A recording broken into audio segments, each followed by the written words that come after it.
Today is Mother's Day, as you know, and my mom is still with us. Praise the Lord for that. My wife is here too today, as always. But so this morning, she had a list on Amazon, right? Like, I want these presents. And I'm like, well, you're not my mother, You have 3 kids. That didn't work, so I still had to get her something. So it was running out of time, and I'm like, what am I going to do? Amazon's not going to get here on time. And so I said, let's go to the nursery. So we went to the tree farm and picked up a tree yesterday. And it was in the front yard this morning. I wasn't feeling that great yesterday. And I was up and down all night a couple times. And I'm sitting on the couch by the front, and we put the tree out by the front to be planted later today. And all of a sudden I hear, ew, ew, ew. I'm like, what in the world? There's a cat outside, and it sounded like a little cat. So I go out and I look, I take my flashlight, meow, meow, and I don't find this thing. There's a cat in this tree somewhere in this bush. And then a little bit later, so I give up. I go back inside because it stopped meowing when I couldn't find it. And then all of a sudden I hear again, meow, meow, meow. And I'm like, oh, this cat is here. So I look again, nothing. Oh, well, go back to bed. This was about 4:30 in the morning. I wake up, it's sunshine out, it's probably 7 in the morning now. So I sit back down and get ready to take all my pills, but I didn't end up taking them then. And then all of a sudden, I'm, watching TV, getting ready, and I hear again, meow, meow. I'm like, oh no. So I made a mistake this morning. I told my wife, hey, there's a cat outside, a kitten. That was a bad idea. So we go out and we look around, and sure enough, we lift up the bush, and there's a tiny little black kitten the size of my hand in the bush. And I'm like, Happy Mother's Day. So she took me seriously. I was kidding. I thought, we'll take it to the pound and put it down. No, I'm just kidding. So now she thinks God brought her a kitten for Mother's Day. So I don't know what to do with the thing. But Mother's Day, huh? How many of you guys got your wives presents for Mother's Day? Raise your hand. Guys. Okay. Jason, you didn't get anything for your wife? I was just very distracted when you asked that. Oh, okay. Gotcha. All right. Okay. How many of you got presents for your mom today? Raise your hand. All right. I did not get one for my mom yet. Maybe she'd like a kitten. How about that? I think she would. We'll just mail it down to her in Florida, and she'll do well. Well, today I just want to tell a couple of stories, about 3 stories this morning as we look at mothers and Mother's Day. It's not going to be a traditional, typical sermon. It's just going to be about mothers. And I was thinking through Scripture and just looking up the term mother or mothers, and I just went through all of Scripture. You can do that with a concordance. You just pick a term and you just plug it in, whether it's online or on a Bible program, which I happen to have. And it just gives you all the times the word is used. So I picked mother, and it came up with a whole bunch of different places. And so there's 3 stories I found, and each of these 3 stories, there's a good mother. She does something good. There is a quality about her that is essential to being a mother, I think, to being a good mother. Now, anybody can be a mother, kind of, but it takes a special type of dedication to be a good mother. Right? And these qualities that each of these mothers displayed, they had a lot wrong in their lives. They weren't perfect. A lot of these people, these 3 mothers that we're going to talk about today, had a lot of problems with them, actually. And they come from very unlikely sources. But somehow, something in that mother was right. Okay? She made a mess out of the rest of her life, a lot of these women, but they had a lot going against them, but something they did was right in each of these stories. And there's a different quality for each of them. So I'm going to start with the first one, and it's 2 mothers, right? So there were these 2 women, And the Bible calls them harlots. Yep. And that another word for that would be what? Prostitute, right? And so they had decided that they were going to sell their bodies, okay, for money. Now, they lived in a time of economic prosperity, okay? These two women, they lived in a house together. And they made so much money doing what they were doing that they could afford to live in a house together, no husbands. And the one woman, she got pregnant, and she had a baby. And 3 days later, guess what? Well, the other woman got pregnant at the same time. And so this other woman had a baby at the same time, right? 3 days later, she has a baby. 2 baby boys, healthy baby boys. Okay? Everybody's doing well. Everybody's happy. It's going well. Well, tragedy struck in the middle of the night, one night. The second mother, who had the younger baby, woke up and she had the baby laying in bed with her. Now, you know what can happen when that happens, right? She was too sound a sleeper. She didn't notice, and tragedy struck, and she rolled over and crushed the baby, and the baby died. And it's terrible. It was tragic, right? And so then something happened. She decided she knew how she was going to get out of this. The other woman has a baby too. You know what I'm going to do?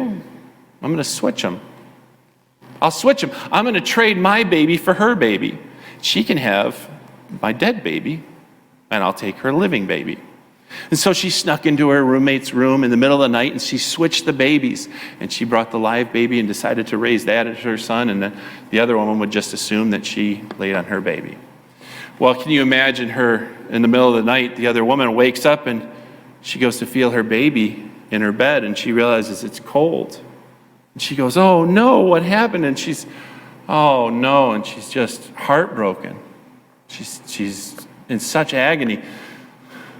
So she waits, she sits up with it in the night, hoping, praying that the baby will come back to life or something. I don't know, but she's just in grief. The sun starts to come up. And now as she sees in the light, she gets a better look, and she looks at the baby that has died in her arms, and she realizes, this isn't my son. A mother knows. And she just knows. She looks down. She says, this isn't my son. I didn't give birth to this baby. She's had this baby for 3 days. And she's been staring lovingly into this baby's eyes, into this baby's face, and she knows every feature of that baby. And she knows this is not my baby. This is her baby. Where's my baby? So she gets up and she goes into the other room. Where's my baby? What? You have my baby. What is going on? She says, I don't know what you're talking about. This is my baby. That must be your baby.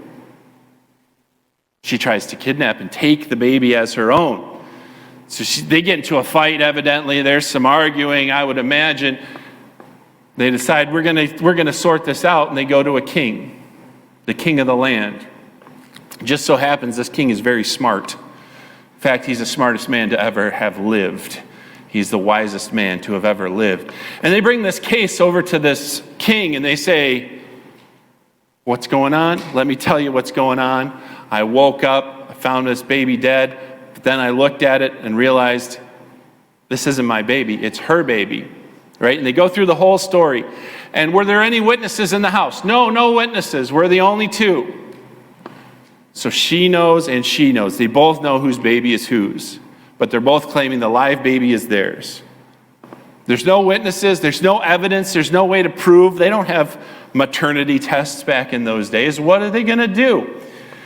Well, it just so happens this is King Solomon, right? And he has been given wisdom from God. God has given him supernatural, divine wisdom to discern the truth. And he uses his brain and his intellect and the divine wisdom that God gave him. And he says, all right, I tell you what. So you say that's your baby. Yep. I imagine it's like Judge Judy. You ever watch Judge Judy? All right, shut up. Right? Up. You talk. No, I don't, sir. I do not care. Right? No. He says, all right, I tell you what. go get me a sword. No one says anything at this point, right? They're all just like, oh, I wonder what he's going to do. Go get me a sword. So they go and they get the sword, and they come back and they go, here's your sword. All right, here's what you're going to do. We're going to cut the live baby in half. Cut him right down the middle, and then you can have half of the baby, and then you can have the other half of the baby. And everybody wins. Now, guess what happened in the courtroom, in the royal throne room? Both mothers reacted. The mother of the live baby said, no, stop, don't do that, right? Stop, no, please, don't hurt him, don't hurt him. Tell you what, she can raise him. Let her have him. I don't want him to die. Let her raise him. Don't cut him in half. I withdraw my case. It's her baby. It's fine. Right?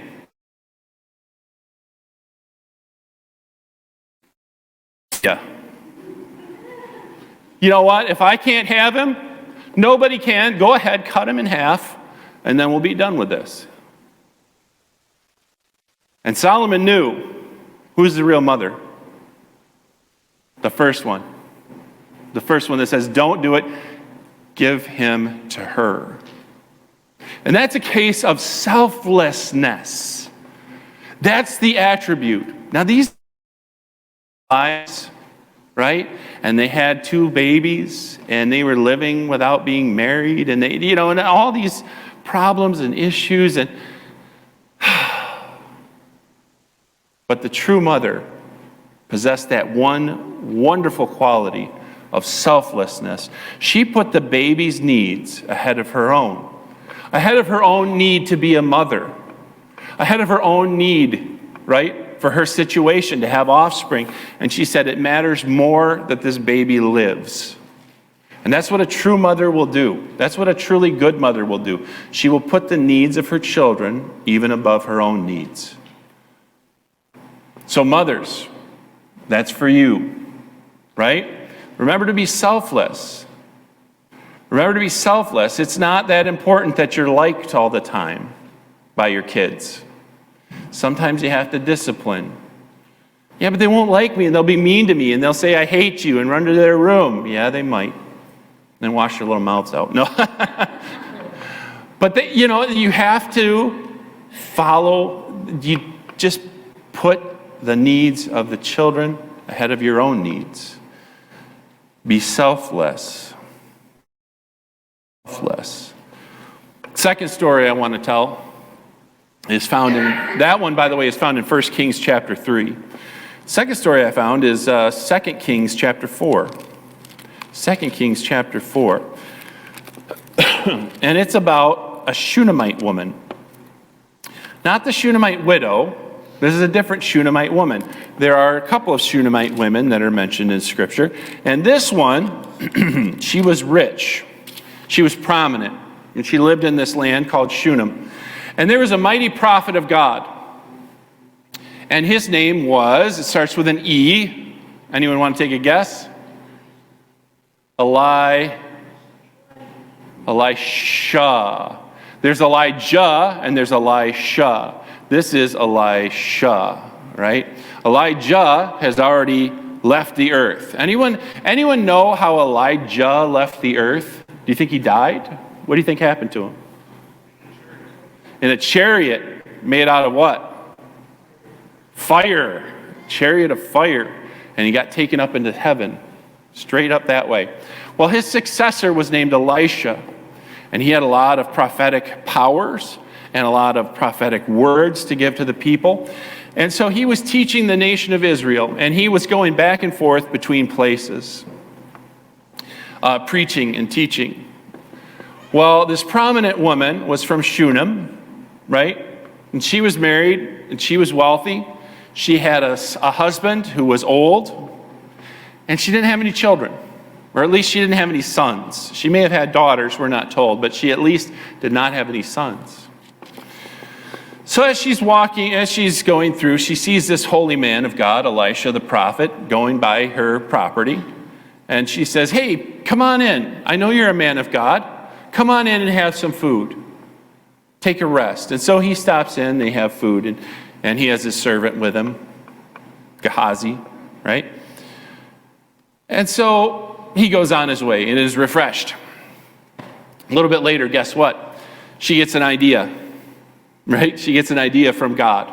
Or maybe it's just from her. We're not told it's from God. But she gets this idea into her heart that what she wants to do. She says to her husband, you know what? I noticed this guy, this holy man, he keeps coming back and forth, and we keep feeding him, and that's wonderful. Wouldn't it be even better if we had a room for him? Just like a little apartment where he could just kind of stay and refresh and maybe rest up and spend the night if he needed to.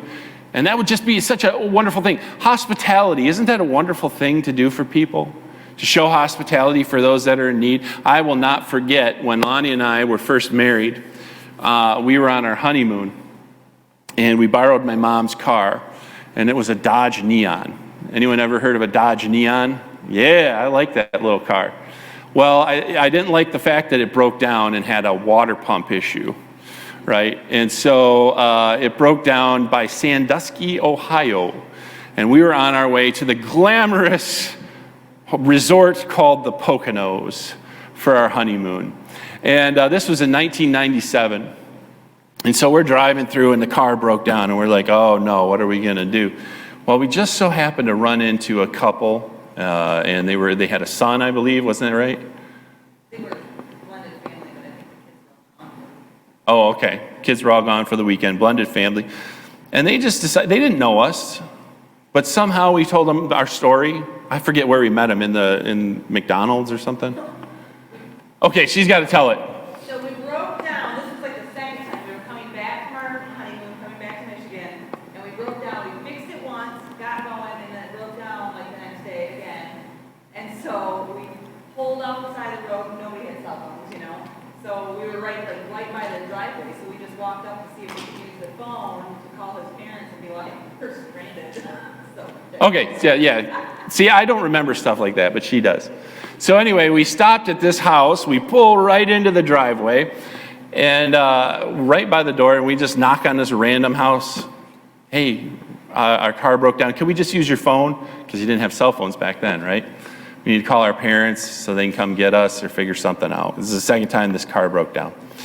And they said, oh, sure. And so they took us in and fed us lunch, I believe. And then we got to stay in their house for a while. And I think they drove us far, like to Michigan. They drove us all the way back to Michigan. So, just hospitality when you're in need and someone can help you in that way.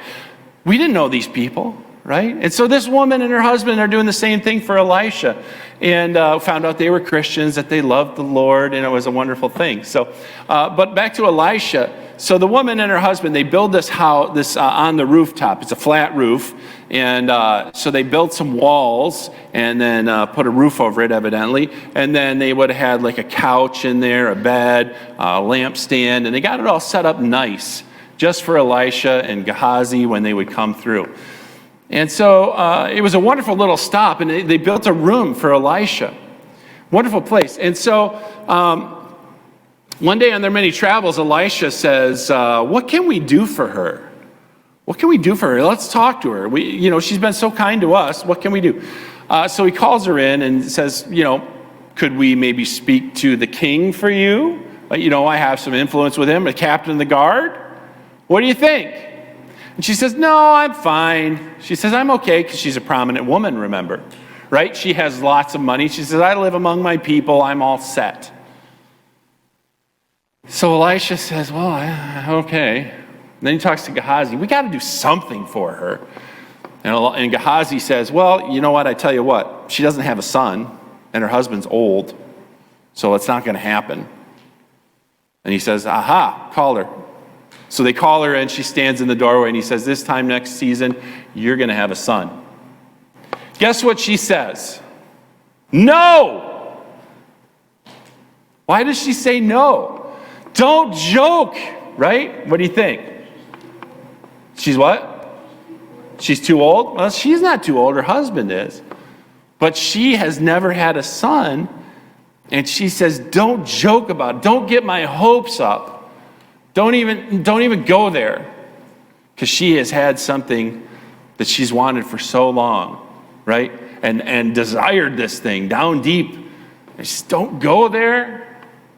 I can't even begin to hope for that. And Elisha, I imagine, just kind of chuckles to himself. Okay, and goes on. Well, guess what? She has a baby, and it's a boy. This time next season, she has a son. So happy. The boy grows up. 1 year, 2 years, 3 years go by, 4 years go by, 5 years. He gets to a certain age. We're not told exactly what age, but he's old enough to go out and work in the fields with his father. But he's still kind of young. And she's had him, let's say, for 10 years, maybe 12, 14, I don't know. But he's out in the field. And all of a sudden, in the heat of the day, he goes, oh, my head, my head, my head. And the old man, his father, just says, well, take him to his mother. So a servant takes him into the mother, and she sits on a chair, right? And she holds him in her lap, and he's just in agony and in pain in his head. And she's holding her son, right? And he is just in agony. Holds him all day. Right about noon, he dies. He dies in her arms. And she knew it. She just knew it, right? This is why, right? This is why I didn't want to get my hopes up. He's dead.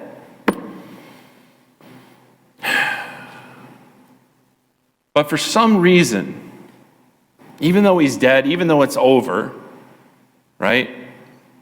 She knows she's got to talk to Elisha again. So she sends to her husband, give me a donkey and a servant. She doesn't tell him that the boy's dead. And so they set out at a breakneck speed, and they head out to find the prophet. When they're a ways away, Gehazi and Elisha see him coming, and Elisha says, go find out if everything's okay. Ask how she's doing, her husband and the child. So he goes out, everything okay? Is your husband well? Are you okay? Is your son okay? And she just says, all is well. She tells the same thing to her husband, all is well, because he says, why are you going to go see the prophet? All is well. She just keeps it all to herself. But she is on a mission, right? She has faith. She will not be deterred. And she keeps going. And finally she gets up to Elisha and she falls down at his feet and starts grabbing onto him. And Gehazi is like, hey, get off. And Elisha says, leave her alone. There's something wrong. God has hidden it from me. I don't know what it is. So she has something. And she says, she finally speaks to Elisha and she says, didn't I tell you not to get my hopes up? Didn't I say this is why I didn't want this? And he says to Gehazi, okay, go, run home to the boy, put my staff on his head, right? Put it on his face, on his body, and leave it there. And she says, that's fine, but I'm staying with you, man of God, and you're going to come with me. So Gehazi takes off, and he puts the staff on the child, and meanwhile, the other two are coming up behind. It doesn't work. The baby's still dead. The boy is still dead, I should say. A little bit later, they arrive. And this time, Elisha has to do kind of like a CPR type thing almost, where he puts his face on his face, he puts his hands on his hands, his eyes on his eyes, on the boy. And then slowly, warmth starts to come back into the boy. He starts to wake up because he was dead, but he starts to become alive again. And he sneezes. How many times? Twice? 3 times? You know, my son-in-law, if you ever get him to sneeze, I don't know how many, I think 7 might be your record that I've heard. Well, this boy sneezes 7 times. I don't know why that's in there, but he sneezes 7 times, is fully alive, and his mother, he gives him back to his mother. She says, oh, thank you, thank you, thank you. And the lesson from her is faith. She had a faith that wouldn't quit. A faith that even when it was over, right? even when the boy had died, she knew that God could solve this problem. And she went to him. She had faith, unbelievable faith. And then our last story, we'll just tell this one briefly. This one is found in Matthew 15 and also Mark 7. Jesus and his disciples were on vacation, more like a ministry retreat. And they were in the Gentile country, not in the normal spot where he did most of his ministry. And he was walking through, and all of a sudden a Canaanite woman. Now this is really rare because Canaanites were very rare in those days because Israel had wiped most of them out at God's command. But this one, the time for war was over, and so she had survived somehow through her family. And she had a daughter, little girl. And for whatever reason, a demon had possessed this little girl. And so Jesus and his disciples were coming through the area, and he was doing a retreat and wanted to work intentionally with these 12 men, right, and teach them. And what ended up happening is she came up, she found out that Jesus was there. And she just started yelling, "Please help me, help me. Help me, help my daughter, please, help my daughter, please." Jesus looks at her and says, nothing. Just ignores her completely. Keeps walking. "No, please, help. Come on, please, help my daughter, help, please." The disciples finally, after walking for a certain amount of time, they're going, "This is enough is enough. She's driving us nuts." You ever had somebody like kind of yelling, and it keeps going and going and going, and you're like, "Okay, that's enough." The disciples had been up to that point. They were fed up. "Just stop her, Lord. Will you deal with this?" And he turns and he says to his disciples, "I got to take care of the children of Israel first. I can't be dealing with Gentiles. I got to deal with the children of Israel." And then she hears this and she says, "Okay, he's listening." And so she runs up to him and she says, "Lord, please help my daughter." And here he says something. First he ignored her, and then he talks about her. And then he says to her, "It's not good to give to the dogs the children's food." He just called her a dog, right? It's not good to give that to you, basically. And now, like mothers, right, like a woman, I got to be careful if you're still listening, because, right, guys, you know how let's be careful here. Sometimes another person you're talking to might take things the wrong way. Have you ever been a victim of that? Where I didn't mean that. No, I wasn't calling you a dog. No, I was just saying, right? Like that's how we react. It's like, no, does this dress make me look fat? Well, no. Your head no. No, it doesn't make you look fat, right? Like, oh, I see.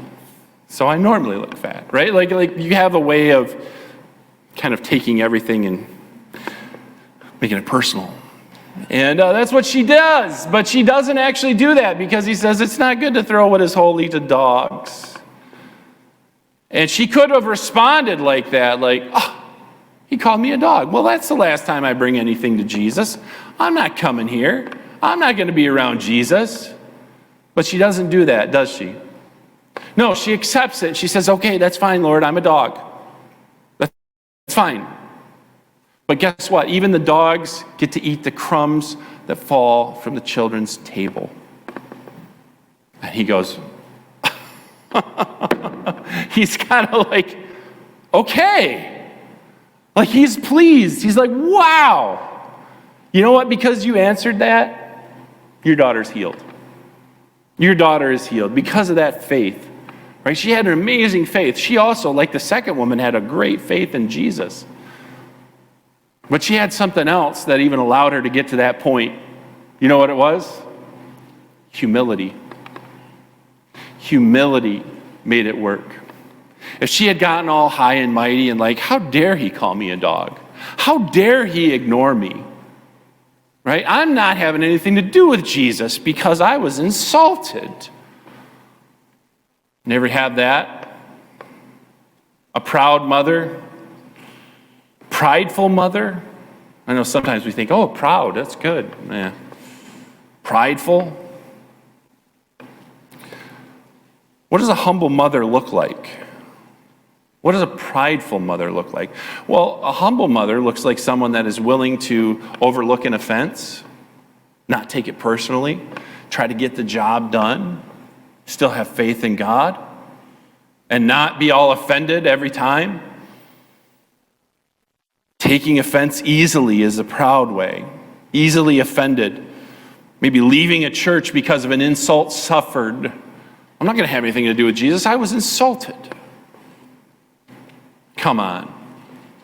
Have some humility.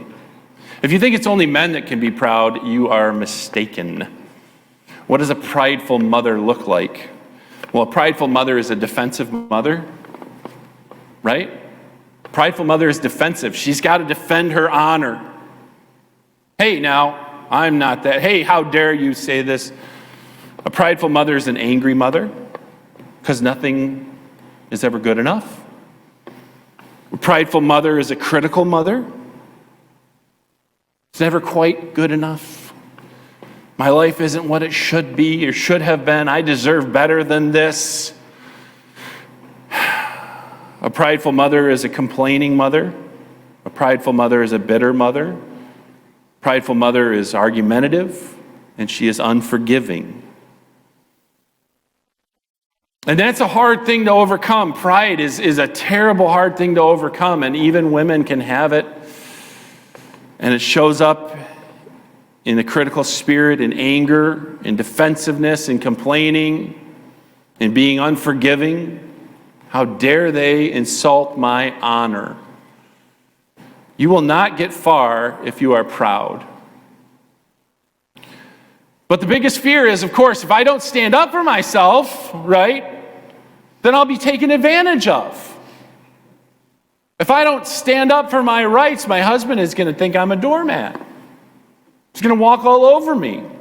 He's got to know he can't treat me that way. My kids have to know that I am worth everything. My kids won't respect me. Well, don't worry, there's a balance. There's a balance. Okay, ladies? You don't have to stand up for yourselves. And I'm not suggesting, men, that now is the time to take advantage of that. Totally the opposite, because there's a balance.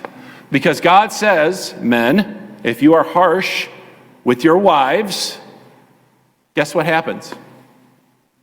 God will stop listening to your prayers.